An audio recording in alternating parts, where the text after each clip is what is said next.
नमस्कार, मैं उमेश कुमार स्वागत करता हूं आप सभी का अपने यूट्यूब चैनल एच के नॉलेज एंड मोर पर। आज मैं एक न्यू टॉपिक आप सभी के लिए लेकर आया हूं जो एग्रीकल्चर साइंस बेस्ड है। कृषि विज्ञान के तत्व एवं गणित जो कि 11th के सिलेबस के बेस पे है। ये टॉपिक मैं आज आपके लिए प्रिपेयर कर रहा हूँ। वीडियो में मैं बताने जा रहा हूँ कि विद्युत ऊर्जा या इलेक्ट्रिकल एनर्जी और इलेक्ट्रिक पावर के लिए आप व्यंजक कैसे उत्पन्न करेंगे। ठीक है, मैं इसके बारे में विस्तार से चर्चा करूंगा, व्यंजक उत्पन्न करके भी बताऊंगा। अगर आपने इससे पहले वीडियो नहीं देखे हैं तो रिक्वेस्ट करूंगा पहले कि आप मेरा पहले पुराना वीडियो ज़रूर देखें, क्योंकि ये जो टॉपिक है ये इससे पहले का जो टॉपिक था वो उसके लिए मैंने वीडियो बनाया था, वो समझ में आएगा तभी आपको ये वीडियो समझ में आ पाएगा। अगर आपने चैनल को अभी तक सब्सक्राइब नहीं किए हैं तो प्लीज़ चैनल को पहले सब्सक्राइब कर लें। वीडियो अगर पसंद आता है तो लाइक ज़रूर करें, शेयर करें। चलिए शुरू करते हैं आज का वीडियो, विद्युत ऊर्जा इलेक्ट्रिकल एनर्जी। ठीक है, आपको पता है कि किसी भी परिपथ में जब हम विद्युत प्रवाह करते हैं तो उसके फलस्वरूप कुल ऊर्जा में व्यय होती है। कुल ऊर्जा में व्यय होती का मतलब होता है वो कार्य करती है। ठीक है, वो ऊर्जा जो व्यय हो रही है, जो कार्य कर रही है, वही विद्युत परिपथ की ऊर्जा कहलाएगी, विद्युत ऊर्जा कहलाएगी। फिर से मैं रिपीट करता हूँ, किसी भी विद्युत परिपथ में विद्युत प्रवाह होने के फलस्वरूप जो कुल कार्य व्यय होती है, मतलब कुल कार्य किया जाता है या ऊर्जा व्यय होती है, वह उस परिपथ की विद्युत ऊर्जा कहलाती है। क्लियर है? तो मैं शुरू कर रहा हूँ। माना कि किसी चालक के सिरों पर विभवांतर V वोल्ट, माना कि किसी चालक के सिरों पर विभवांतर V वोल्ट है। चालक तार में यदि Q कूलाम आवेश प्रवाहित करने में Q कूलाम आवेश प्रवाहित करने में W जूल कार्य करना पड़ता है। कितना जूल कार्य करना पड़ता है? W जूल कार्य करना पड़ता है। तब विभवांतर की परिभाषा अनुसार विभवांतर की परिभाषा कुछ इस प्रकार से है। मैंने आपको इससे पहले वीडियो में विभवांतर की परिभाषा भी बताया था। अगर नहीं सुने थे तो मैं यहाँ पर बता देता हूँ। आपको पता होना चाहिए कि किसी भी विद्युत परिपथ में किन्हीं दो बिंदु के बीच विभव का अंतर विभवांतर कहलाता है। मतलब स्टार्ट टू एंड के बीच में कितना अंतर है, स्टार्टिंग के बाद में अंत में कितना एनर्जी हुई, कितना एनर्जी का खपत हुआ, कितना कार्य में परिवर्तित हुई, दोनों के अंतर को हम विभवांतर कहते हैं। तो उसकी परिभाषा से जहाँ पर V वोल्ट चालक में 1 कूलाम आवेश प्रवाहित करने पर आवश्यक ऊर्जा, 1 कूलाम आवेश प्रवाहित करने में आवश्यक कार्य, ऐसा बोलेंगे, आवश्यक कार्य। तो कार्य W बराबर हो जाएगा यहाँ पर, मतलब V वोल्ट बराबर हो जाएगा W/Q। ठीक है, चूँकि हम कार्य की गणना कर रहे हैं इसलिए हो जाएगा W = V × Q हो जाएगा। इसको हम समीकरण पहला मान लेंगे। ठीक है, अब माना कि चालक में Q कूलाम के आवेश को प्रवाहित होने में T सेकंड का समय लगता है। ठीक है ना, माना कि चालक में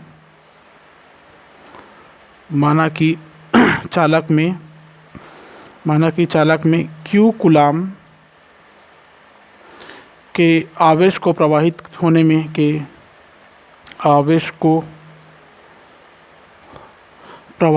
में माना कि Q कूलाम के आवेश को प्रवाहित होने में T सेकंड का समय लगता है। कितना सेकंड का समय लगता है? T सेकंड का समय लगता है। T सेकंड का समय लगता है। तब धारा की परिभाषा अनुसार चालक में प्रवाहित धारा, धारा की परिभाषा से चालक में प्रवाहित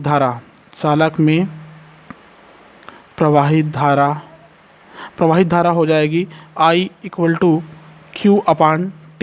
ये दर्शाता है कि किसी चालक तार में Q कूलाम आवेश को प्रवाहित करने पर, मतलब T सेकंड लगता है Q कूलाम आवेश प्रवाहित करने पर। तो धारा की आप गणना कर रहे हैं तो यहाँ पर आवेश बराबर हो जाएगा Q = हो जाएगा I × T हो जाएगा। ये समीकरण हम दूसरा मान लेते हैं।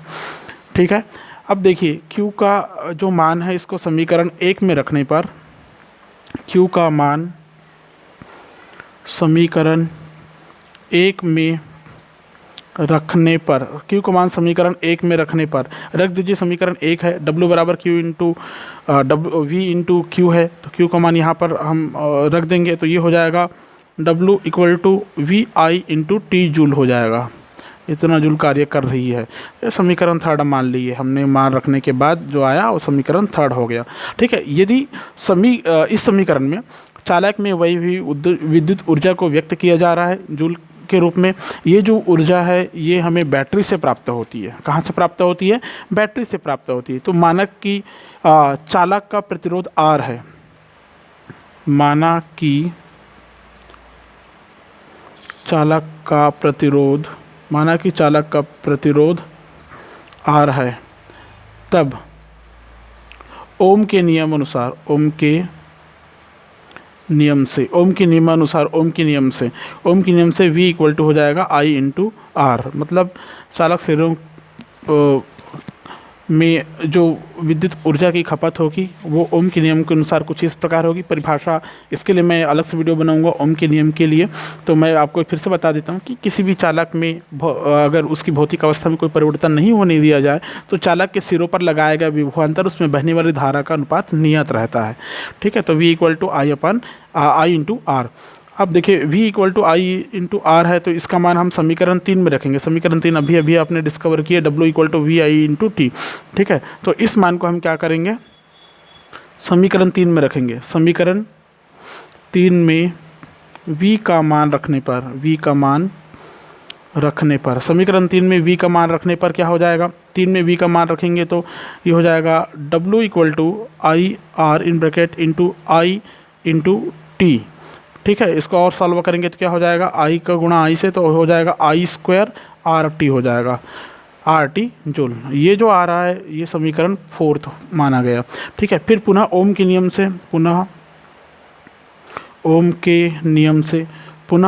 नियम से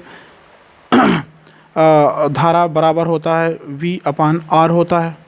ठीक है, इसमें I का मान फिर से समीकरण 3 में रखने पर, I का मान समीकरण 3 में रखने पर, समीकरण 3 में ये एक मिनट, समीकरण 3 में I का मान रखने पर, इसको I का मान रखने पर, समीकरण 3 में I का मान रखने पर, I का मान रख दीजिए। समीकरण जो 3 है इसमें ये हो जाएगा, फिर मान रखने पर W equal to V into V upon R in bracket हो जाएगा ये I के लिए इंटू टी।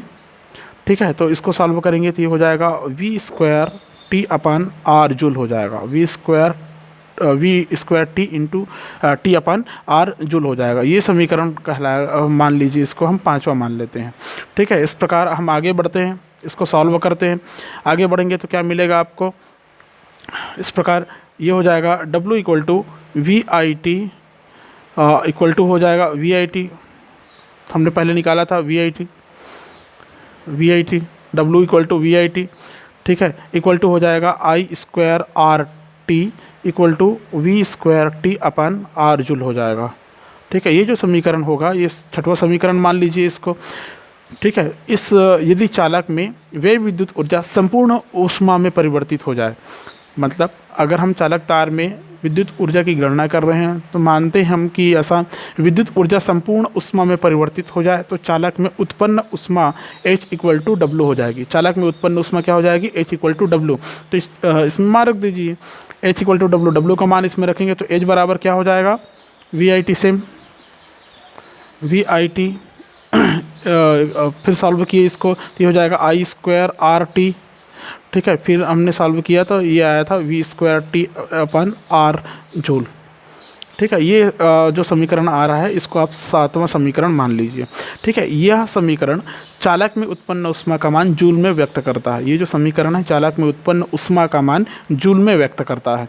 यदि उत्पन्न ऊष्मा की गणना हमको कैलोरी में करना हो तो मात्रक परिवर्तन के लिए हम एक संबंध का प्रयोग करेंगे। यदि हमको इस चालक तार में उत्पन्न ऊष्मा की गणना कैलोरी में करना हो तो हम इसके लिए एक संबंध का उपयोग करेंगे। कौन सा संबंध उपयोग करेंगे? आपको पता होना चाहिए, 1 जूल बराबर 1/4 4.2 कैलोरी होता है।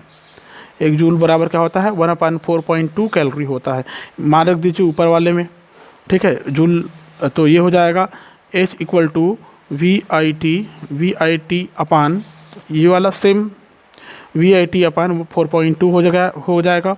ठीक है, फिर आगे बढ़ेंगे I square R T upon फिर 4.2, then V square T upon 4.2 R, ये हो गया कैलोरी।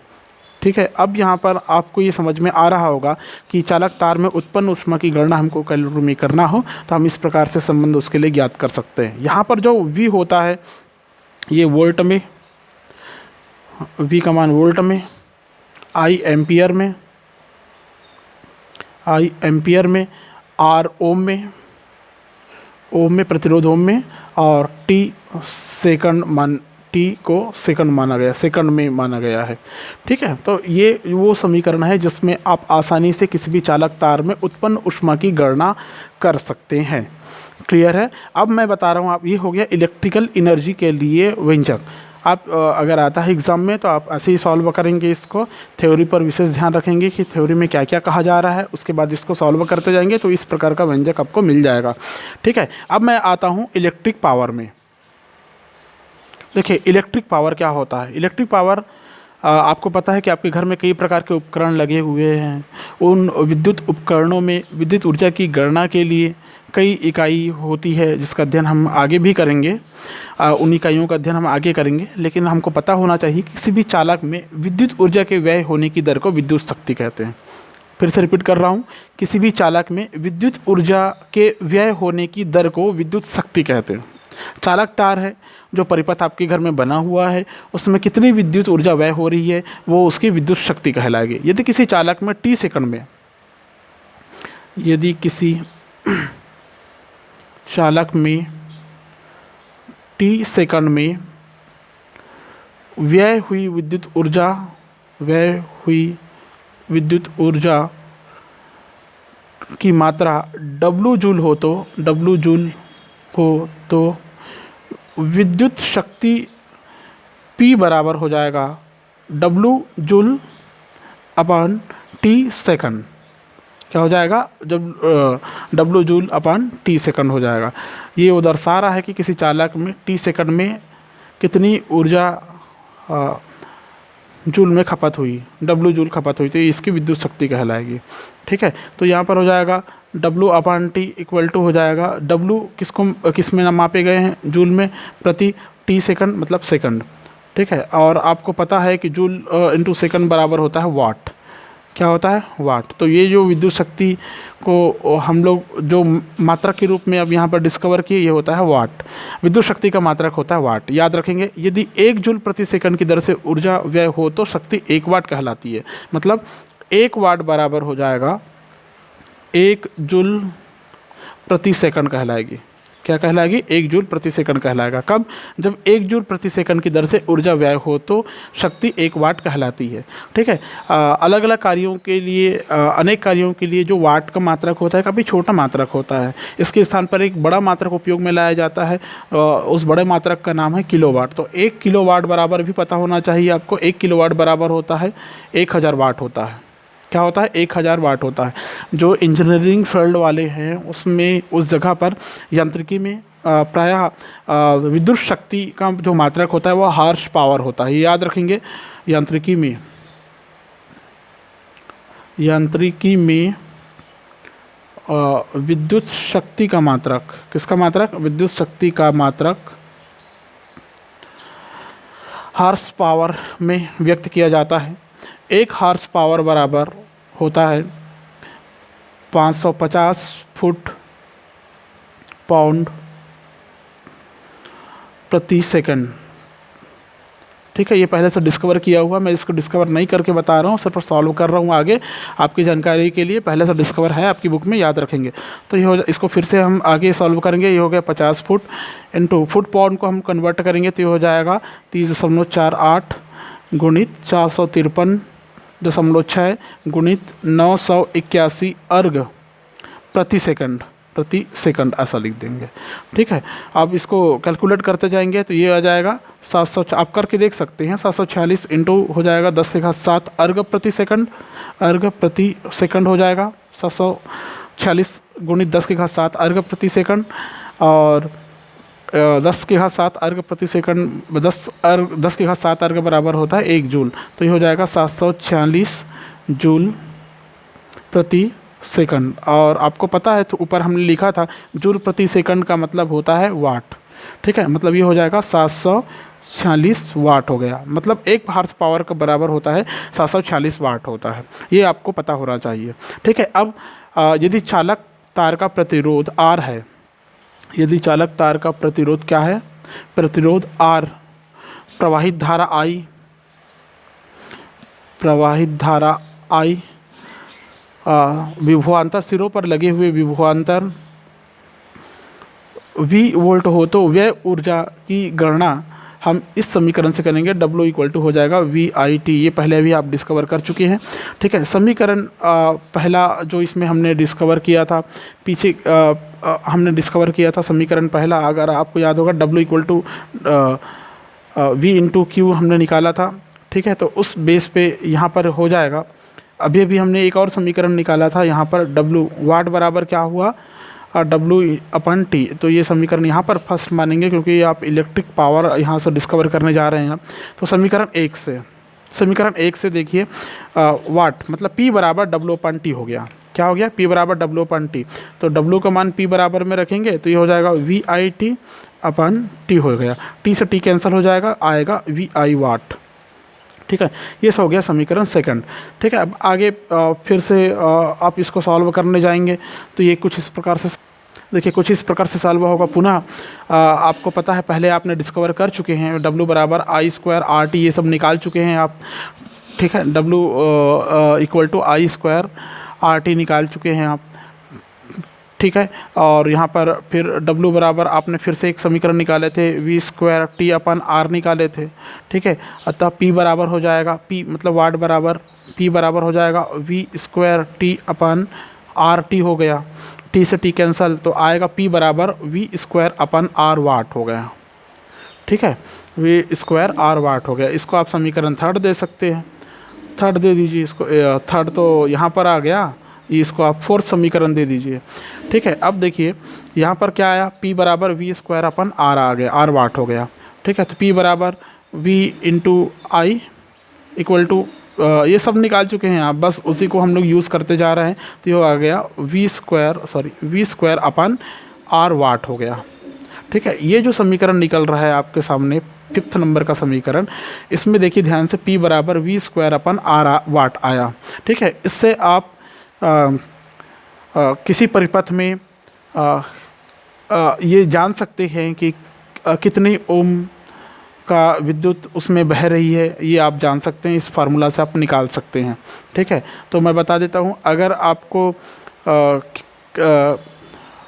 प्रतिरोध की गणना करना हो तो उसके लिए आप ये सूत्र इस्तेमाल करेंगे, R इक्वल टू V²/P। यदि आपको धारा की गणना करना है तो इस फार्मूला से आप उसको डिस्कवर करेंगे, I इक्वल टू P/V, ये ऊपर का R है ना, I इक्वल टू P/V। इससे आप धारा का मान ज्ञात कर सकते हैं, इससे आप प्रतिरोध का मान ज्ञात कर सकते हैं। प्रतिरोध का मान ओम में आएगा, धारा का मान यहाँ पर एम्पियर में आएगा। क्लियर है, इस समीकरण की सहायता से आप आसानी से इसको ज्ञात कर सकते हैं। ठीक है, उम्मीद करता हूँ कि आपको ये वीडियो समझ में आया होगा, पसंद आया होगा। इसको बार बार देखिए वीडियो को, ठीक है, बड़ी बारीकी से देखिए, सुनिए और इसको अच्छे से अध्ययन करने की कोशिश करिए। उम्मीद करता हूँ कि समझ में आएगा आपको। ठीक है, अगर आपने चैनल को अभी तक सब्सक्राइब नहीं किए हैं तो प्लीज़ चैनल को सब्सक्राइब जरूर करें। वीडियो पसंद आया हो तो लाइक करना ना भूलें। Thank you so much.